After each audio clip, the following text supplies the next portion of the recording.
Olá, sou Jorge Avancini, especialista em marketing esportivo, consultor e palestrante. Estamos entrando na segunda temporada do canal do Avancini no YouTube, com o 9º programa, e desta vez o meu convidado é Antônio Borovics. Vamos falar sobre um tema extremamente palpitante, que é a mudança de marca, que é a marca, qual é a importância da marca para uma entidade esportiva. Falar um pouquinho sobre o Antônio, né? O Antônio é formado pela PUC do Rio Grande do Sul, na área de comunicação social e jornalismo. Trabalhou muito tempo em grandes escritórios de design aqui do Rio Grande do Sul, como o GAD, como a Tecnoarte, né? E nos últimos 25 anos o Antônio toca a empresa, ele é sócio-diretor da Born Design, com vários projetos realizados não só aqui no Brasil, mas também no exterior. Antônio, bem-vindo, obrigado. Fala um pouquinho aí, tranquilo, antes de nós entrar nesse tema que está tão na moda, né? Que Exato. É mexer em marca de clube, e nós vamos conversar um pouco sobre isso, mas obrigado pela tua atenção. Da mesma forma. Um bom ano para ti, um bom ano para todos os nossos seguidores, né? E não esqueça, curta as redes do Avancini, compartilhe com seus amigos e espero que gostem desse tema que é, né, a importância da marca para uma entidade esportiva. Antônio. Avancini, primeiro eu te agradeço a gentileza de estar aqui, até para conversar um pouco sobre essa temática, na parte da administração de marcas, né? E colocando o design como uma ferramenta essencial nesse processo. Hoje a gente está vivendo uma situação bastante atípica, né, dentro do processo de administração, que são as mudanças radicais. Nós tivemos dois exemplos bem clássicos, um fora, que é a Juventus, e outro, o Atlético do Paraná, que eu acho que são os dois exemplos bem simbólicos que a gente pode ter hoje sobre essa nova tendência. Uhum. Tá? E, só que isso, hoje, existem algumas formas de se metodizar esses processos de marca. Tá? Seja através de uma mudança radical, ou seja um processo de mudanças evolutivas com relação à marca. Isso se torna extremamente importante, principalmente quando tu tem marcas que envolvem muito mais do que representatividade gráfica. Ela envolve uma coisa chamada paixão. E aí, só pegar um gancho, Antônio, pela tua larga experiência, cara, inclusive com trabalhos realizados em outros países, né, não só no Brasil, por que a marca ela é importante, né? Claro que a marca é como se fosse o nosso nome, né? Exato. O Avancini as pessoas aí identificam, ou o Antônio da Born, né? Mas é uma coisa que no Brasil, ainda comparado aos mercados mais evoluídos, durante muito tempo nunca se deu muita bola, né? As próprias empresas, né, de cuidar da marca, e não vou falar nem dos clubes de futebol, eu acho que essa preocupação ela é mais recente. Qual é a importância disso, né? Quando tu tem, nesse cenário, que é o cenário que a gente atua, que é o esporte, e principalmente o futebol, você tem uma coisa chamada paixão, que na iniciativa privada, no produto comum, você não tem a paixão, você tem eu gosto de consumir ou não gosto. Como é que tu, antes de nós entrar nesses cases aí, como é que tu dá a tua visão sobre isso? Muito bem colocado, eu acho que até para poder situar o que é uma representatividade gráfica. Ela é a tradução de uma filosofia que une grupos, que agrega pessoas em um senso comum. Então, assim, se tu pensar que uma marca, ela tem uma filosofia, ela tem uma alma, ela tem uma coisa chamada consenso e coletividade, que é o que rege boa parte de algumas nações e que rege também algumas marcas, né? Uma nação não deixa de ser uma marca, tá? Uma religião não deixa de ser uma marca, um clube de futebol não deixa de ser uma marca, uma empresa não deixa de ser uma marca, entende? Porque ela tem que agregar simbologia e filosofia. E tem que ter consenso e coletividade, para ter uma coisa chamada espírito corporativo. Se a gente pegar Maquiavel, no capítulo Soldados e Mercenários, a gente vai ver bem isso, quando o Maquiavel narra para o príncipe quais os tipos de fidelidade que tu pode ter com relação a um sistema que está sendo criado. Tu pode pagar, ou tu pode criar lealdade. E quando se cria... Acreditar na proposta. Acreditar na proposta. Por exemplo, assim, quando tu cria a lealdade, tu abre um leque de N situações. Paixão, fidelidade, dedicação, comprometimento. Então, é uma coisa muito mais abrangente. É uma filosofia. Vamos pegar bem esse exemplo para traduzir hoje o que a gente faz com uma marca de clube. Que eu acho que nós temos que capitanear esse processo mais para o imaginário hoje. Um clube é paixão. Um clube é uma transferência de emoções para gerações. Né? Que ela entra entre simbologias, cores, grafismos, formas físicas. Que é o que compõe uma marca. E na realidade, ao olhar aquela marca, o escudo, como o torcedor comumente conhece, o escudo do clube, sim, né, já tem que vir automaticamente no meu inconsciente toda uma história, seja boa ou ruim, que aquele escudo ou aquela marca me representa. É isso, esse é o foco. Né? Esse é o foco. E aí, quando tu compõe uma marca, quando tu monta uma marca, tu não monta ela simplesmente com um desenho. São vários fatores que a gente chama de mancha gráfica. Então é cor, é o grafismo, é o estilo. Né? Padrão da letra, a fonte da letra. A fonte da letra, a tipologia. Então são N elementos gráficos que se compõem através do design para montar uma marca.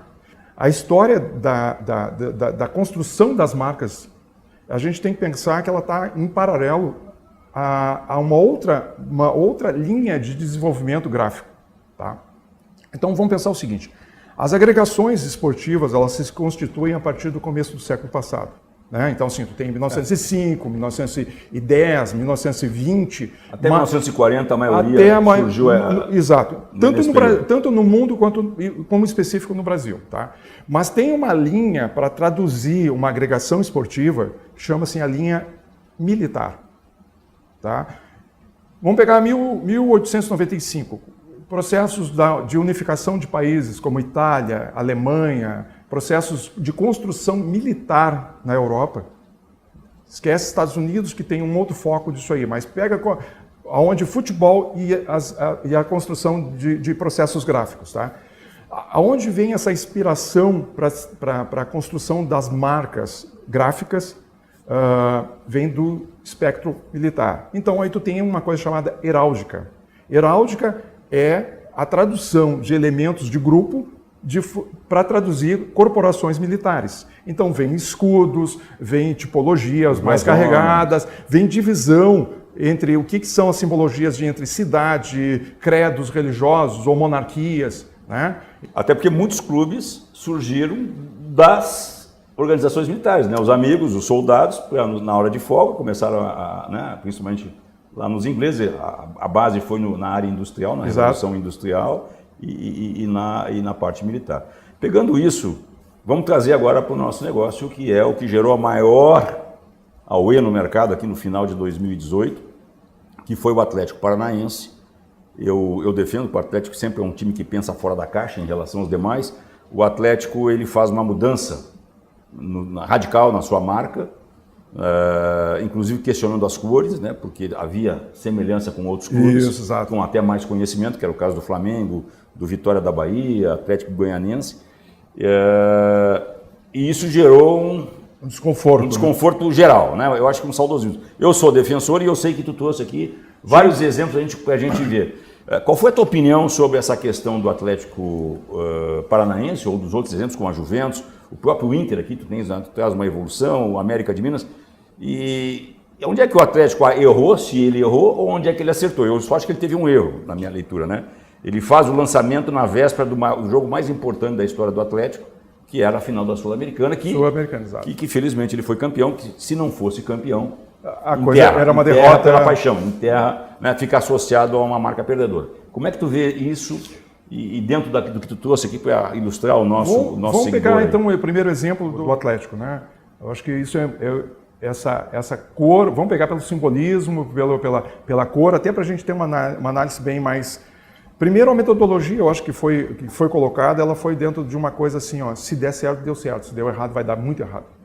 Né? Então, ou seja, arriscou total. Arriscou total, visto que a situação era uma situação de fragilidade, eu acho que é uma situação de fragilidade, não é uma situação de conforto para poder fazer um processo desse. E ele foi um processo radical, sem consulta base, né, sem pesquisa, né, digamos assim, de que pode acarretar isso aí. Até porque é o seguinte, mudanças, todos nós temos uma resistência já codificada que chega até 35%. 35% da nossa área de conforto, ela é alertada para dizer não. Vamos dizer não. Para dizer não. Tá? Isso é inerente ao próprio processo psíquico que nós temos. Então, tu imagina quando tu tem isso em consenso e coletividade. Tu entende? Eu tenho uma marca que veio do meu pai. Eu não admito outra cor se não for essa. Eu não admito outro emblema, se não for esse. Eu carrego isso, eu tenho camisas assinadas, eu tenho autografo. A minha vida inteira. A minha vida toda eu construí e me construí em cima disso aí. Então, essa mudança eu considero assim muito temerária e felizmente deu o que deu. As oportunidades surgiram e aconteceram de uma forma positiva. Mas isso vem já de uma tendência de mercado. A própria Juventus fez esse processo, só que eles usaram um processo de metodologia. Eles tiveram um argumento técnico de transformação, que também teve o desconforto, e ainda está tendo. Por quê? Vocês imaginem o seguinte, que a Juventus saiu de um processo emblemático de construção. Aqui no escudo anterior, é bem aquilo que tu fala lá da história, das cruzadas. Com certeza. Né? E até para chegar nesse... Os elementos do escudo aqui ainda são muito voltados à questão pena não ter trazido, mas eu podia até ter trazido a evolução da Juventus para chegar nesse escudo. Tá? Só que esse escudo é uma simplificação de um histórico que vem carregado de muito tempo. Só que partir desse elemento gráfico para uma simplificação, um processo mais minimalista, que é isso aqui... Que é o modelo que está aqui. É o modelo que está aqui. É uma mudança 300 vezes mais arriscada para quem está administrando a marca. Por quê? Tu deixa de trazer um processo heráldico para trazer uma marca que é marca. Se eu comparado como uma Nike. Entende? Que projeta estilo de vida. Porque, Adidas. Porque eles estão pensando não mais em corporação esportiva, eles estão pensando em marca. Como negócio. Como negócio, exatamente. Eu ia chegar nesse processo. A paixão já não é 50%. Ela é 35%, o resto é negócio. É o que eu posso agregar e ter aplicabilidade de convívio. Entende? Isso que o torcedor não percebe, né, Antônio? Porque quando tu tens que, no mundo moderno, com a evolução, né, e clubes centenários, nós estamos falando aqui de muitos clubes com mais de 100 anos, é que tu tem que te adequar aos novos tempos, né? O tempo das redes sociais, o tempo da comunicação em tempo real. E quando eu tenho aqui uma marca da Juventus, a própria, e essa foi a situação do Atlético, eu imagino, era se diferenciar de um universo. O Atlético ele se consolida como uma grande equipe hoje do futebol latino-americano, né? Com um estádio maravilhoso, um clube que há 20, 25 anos atrás não tinha o conhecimento que tem hoje, e ele não poderia mais ficar, na minha leitura, concorrendo com marcas mais tradicionais, como o Flamengo e outras que usavam as mesmas cores e até o mesmo estilo de uniforme. Por isso que eles vão para esse movimento radical. Aqui, no caso da Juventus, me parece um movimento também radical, mas ele elimina elementos no seu escudo que remetem à cidade, que eu acho que o touro aqui está ligado, tá ligado à cidade, né, exato. A Turim. Né, e ele vai para uma marca mundial. Até com um projeto de expansão da sua marca, né? Exato. Né? Que é o que está sendo trabalhado pelos grandes clubes europeus. Né? E aí, quando tu assume um processo desse, tu tem que estar muito embasado em um planejamento a médio e longo prazo de começar a vincular e desvincular. Sim. Tu tem que reconstruir. É uma reconstrução. Tu desmancha para reconstruir. Reconstruir, tu entende? Mesmo tendo as perdas, mesmo tendo as resistências, que vão sendo automaticamente convertidas em processos positivos, porque tu tem uma geração que está com outro método de consumo. A Juventus ninguém fala mais. Não, a Juventus já está consolidada. Já está consolidada. Ela hoje vende uma filosofia de vida, um convívio. Entende? Que é o que é a parte hoje do negócio da marca. Só para reforçar, a própria ida do Cristiano Ronaldo para lá está provavelmente por trás dessa estratégia de uma marca mundial. Né? Traz um cara que é um ícone e que tem uma forte imagem e que tu reforça todo esse processo. É que assim, ó, o simbolismo dos valores que tu começa a agregar numa nova história que tu quer projetar, ele começa a se tornar viável graficamente. Então, tu começa a se desapegar de processos para poder traduzir coisas que são mais atualizadas, porque tu tem uma geração de consumo, novos consumidores, que não tem o mesmo olhar. Podia passar o Manchester. É o mais radical pelo seguinte, né? Ele desagrega e, ao mesmo tempo, associa alguns elementos ainda que tem simbologia dentro da construção do processo da própria cidade, porque é uma cidade, ela está envolvida dentro de um processo. Então ela mantém o barco, porque tem a questão dos portos, ela mantém ainda a ligação dos rios, mas ela modifica, ela tira o brasão, tira a heráldica e coloca em outro... Mas isso, eu te diria assim, ó, é uma passagem subliminar. Isso é importante, porque quando vier a marca do Inter, nós vamos falar, ele tira a águia e tira as estrelas. Tira as estrelas. Tira as isso estrelas. Para muitos aqui no Brasil...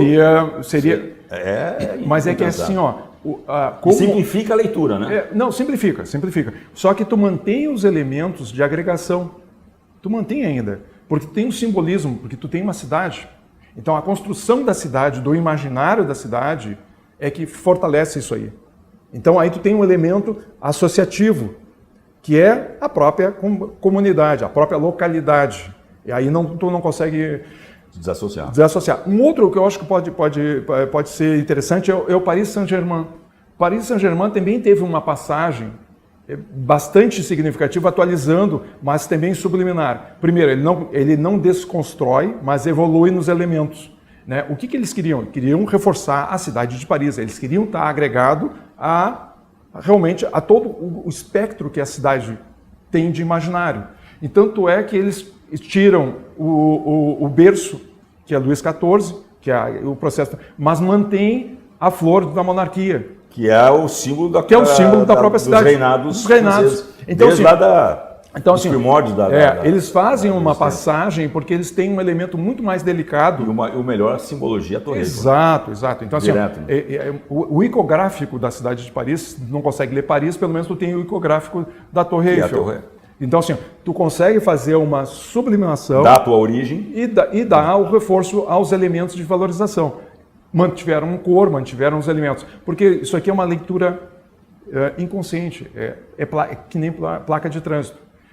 Então, assim, ó, isso tudo que eu coloco é colocando assim uma forma de metodizada e associativa a valores, tá? A valores. Porque tu tem um valor de uma cidade, uma localidade. Então, agora vamos pegar quando tu não tem esses valores e que tu é o próprio valor do processo, tu é a construção desse imaginário e dessa paixão. A América de Minas, que eu acho que é um elemento, ele faz uma pequena passagem, não dissocia, mas ele começa ainda a fazer o caminho, faz o caminho para ser um processo evolutivo. Tá? Ele não vai dentro de uma velocidade porque ele está respeitando a leitura que tu tem e a tradição que tu tem. O exemplo, eu acho que tu puxou bem legal e bem evolutivo, eu acho que é o do Internacional. O Internacional, a gente pode colocar ele dentro dessa história e dentro desse contexto evolutivo. Eu acho que aí é uma coisa que teve uma passagem bastante forte lá dentro, na administração. E essas duas, exato. Eu estava lá. Exato. Conheço bem e sei quais são as razões que levaram a isso. E aqui eu acho que tem uma narrativa bem legal, que é o seguinte, de um símbolo bastante minimalista no começo, em 1920, né? Que era o estilo da época. Que era o estilo, com certeza. Tu tem todo um grafismo aí de escolas gráficas da Europa. Bauhaus, já a construção de imaginários simbólicos mais simplificados, né, e mais funcionais. Então, assim, em 1960 eu acho uma coisa bem interessante, que é simplesmente a troca de cor, mas trocar o fundo já é uma coisa gritante. Já é agressivo. Já é agressivo, tu entende? Depois os outros processos, que eu diria a partir da década de 80, eles foram mais simplórios, foram mais subliminares, mas eles foram ainda agregando os valores. Houve uma modernização da letra, da forma de representar o SCI. Claro que as estrelas foram sendo representados, os grandes títulos que o clube passa a conquistar a partir dos anos 70. Né? São os valores, né? São os valores, né? E a referência. E até chegar, né, a 2007, que aí a inclusão dos dois maiores títulos, o Mundial e a Libertadores, a primeira Libertadores. Exato. Né? E em 2007, o que acontece? O Inter ele consegue ganhar 3 campeonatos. Foi o campeonato, o campeonato mundial, foi um campeonato regional e o campeonato da Recopa. Né? Então isso dava direito a ter a tríplice coroa. Então é uma quebra, né? E onde tu bota a coroa representando o somatório de todas as estrelas. Exato. Né? Tu mantém ainda o grafismo que ele era o anterior, porém aqui a coroa de louros está ligada à Copa do Brasil, por isso que existe. E que depois nós tivemos que mudar, porque ele era um símbolo muito complicado, muito difícil de trabalhar. Difícil, né? De administrar, de a aplicabilidade leitura. dele. E já em 2006, na final do Mundial, nós identificamos que esse escudo, esse aqui, ó, que foi para o Mundial, lá ninguém sabia o que era. Daí que teve que partir para uma simplificação, colocar o nome do clube e a data de fundação. Exato. Né? Até porque o co-irmão, o maior rival do Inter, que é o Grêmio, ele tem Porto Alegre no seu nome, né? Grêmio Futebol Porto Alegrense, e lá, nas idas para o Mundial, depois Copa Dubai, o Internacional era chamado o Clube de Porto Alegre. Né? E o torcedor não entendeu, tem muitos torcedores ainda do Inter que ficam indignados, né? Por que se tirou as estrelas? E uma teoria de que quem é campeão e que já ganhou não precisa ter estrela para mostrar isso. Eu vivi essa realidade na Bahia lá agora, onde o Bahia não abre mão. Seria uma heresia tu tirar as 2 estrelas dos campeonatos de 59 e 88, os campeonatos brasileiros, e efetivamente o Bahia mantém. Então eu acho que aqui mostra uma evolução. Exato, né? Exato. Eu acredito que assim, ó, a construção de uma marca mais simplificada, como a da Juventus ou do Atlético hoje, ele é um processo embrionário no país. Ele é ainda, digamos assim, uma primeira arriscada de administrar uma marca. Eu participei basicamente da evolução das últimas, aqui da 2007 para cá no Inter. E na realidade não foi mudar porque, vamos mudar porque hoje eu acordei e resolvi mudar a marca, não. A gente foi sentindo uma necessidade de se adequar aos novos tempos e principalmente a dimensão que o clube tomou a nível de conhecimento internacional, principalmente a partir do Campeonato Mundial, em 2006. Então isso aqui não foi porque um dia lá um maluco acordou e o cara tinha o poder. Não, né? Foi uma adequação ao mercado. Então para nós chegar ao nosso fechamento do nosso programa, que mensagem tu teria para o torcedor, para o nosso seguidor aqui que está nos assistindo, já que gerou tanto buchincho? E outra coisa, o Atlético não foi o primeiro, nós provamos aqui que tem, até no próprio Brasil já, vários clubes fizeram isso, claro, o Atlético ele potencializou isso mais de forma mercadológica. Ganhou mais espaço. E gerou mais mídia, que isso é importante para ele, quer dizer, durante 2 dias se falou só sobre isso, ou bem ou mal, né? Falem de mim, mas qual é a tua mensagem para as pessoas que estão ali por trás, os presidentes de clube, o pessoal que mexe nos marketings, o que fazer, tio? Primeiro, eu acho que é uma mensagem bastante curta. Sejam profissionais. Tá? Uma marca tem que ter profissionais. A primeira coisa. Tá? Não façam pelo achismo. E no Brasil a gente já está cansado desse achismo porque o achismo dá errado. Contratem profissionais. Contratem pessoas que vão analisar realmente a situação e montar um cenário e vão chegar a conclusões. Se pode evoluir, se pode modificar radicalmente. São os dois caminhos básicos. Legal. Que a gente tem que ter. É profissionalismo para poder conduzir uma marca. É isso aí, pessoal. Chegamos ao final, então, do 9º programa, que abre a 2ª temporada do canal do Avancini. Se você gostou, curta, compartilhe com seus amigos. Hoje o tema foi extremamente palpitante, que foi a importância da marca, né, numa entidade esportiva, e agradecer ao Antônio por essa aula, não só de história, mas também que a gente possa entender que o nosso torcedor, seja ele do mais humilde ao mais ilustre torcedor de qualquer clube, possa entender que às vezes, né, mexidas são necessárias, mudanças são necessárias para que você acompanhe esse processo o processo da história e principalmente hoje, como tu falasse muito bem, os clubes deixaram de simplesmente ser uma congregação de amigos que jogam bola. Não, hoje são empresas e que disputam um espaço num mercado altamente competitivo. Não só o campo, mas, né, na busca de receita, fidelidade e torcedores por aí afora. Antônio, muito obrigado, parabéns. Obrigado. Pessoal, é isso aí, espero que tenham gostado. Compartilhe, curta o Avancini nas suas redes sociais. Um forte abraço e até o próximo programa.